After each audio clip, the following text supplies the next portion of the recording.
Kung may Toy Kingdom nga para sa mga bata, ay nakita ko naman ang Toy Kingdom ng para sa matatanda. What is up mga kuys, no? Magandang umaga at napakaganda ng panahon ngayong araw. Maaga nga kami gumising dahil excited kami. Meron kasi tayong pupuntahan na mahalagang importanteng lugar. Binigyan kasi tayo ng pagkakataon para pumunta dito. Minsan lang kasi to, kaya i-grab na natin. At isa pa, mahal ang pamasahe, kaya let's go.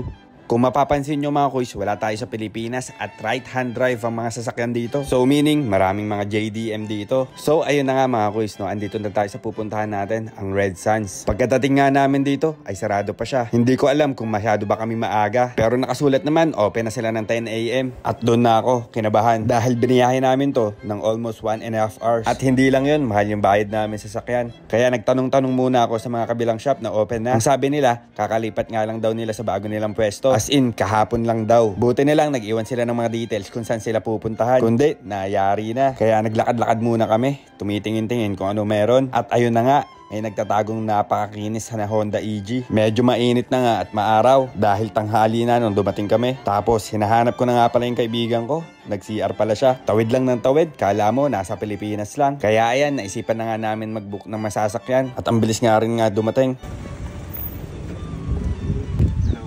Hello, hi. Hello, how are you? Good morning.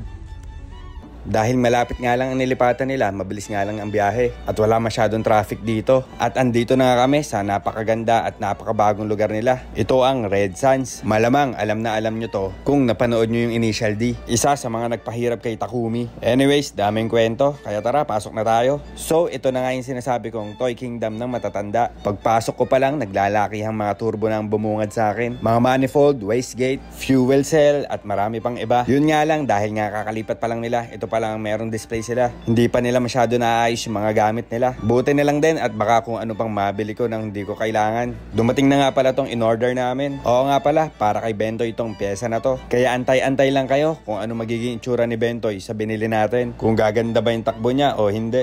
Grabe, tignan nyo naman, ang daming mga box, mga pyesa lahat ng laman yan. At ang mumura pa. Katulad na ito mga Samco hose na to para sa mga Honda boys. Ayan, mga B16, mga murang T-clamp, fuel pressure regulator, turbo smart wastegate, at marami pang iba. Kung susumahin, kailangan lahat ni Bentoy yan. Pero syempre, mapapagalitan na tayo ni Commander. Hanggang sa tingin na lang muna ulit tayo. One step at a time, ika nga, mag-ipon-ipon muna para may pambili ulit. So siya nga pala yung may-ari ng Red Sands. Sabi niya, meron siya mga GTR na fully built. Sayang nga lang, hindi niya dala. At syempre, niyabang ko si Bentoy. At ayan na nga, sinisimulan ng i-tape yung binili natin. Actually, first time kong bumili ng pyesa sa ibang bansa. Kaya medyo kinakabahan pa ako at baka maharang. Ang bigat din kasi nito, mga ilang kilo to. Kung gusto nyo kasing laki ng ulo nyo na turbo, ayan, ito para sa inyo. Hindi ko na tinanong ang presyo at for sure medyo mahal-mahal yun. Nakapag-book na rin nga para kami ng masasakyan pabalik sa hotel namin. Maraming salamat Red Sands. At sana'y makauwi ng ligtas tong mga piyesang binili namin. O paano, hanggang dito na lang mga kuys. Hanggang sa muli. Peace!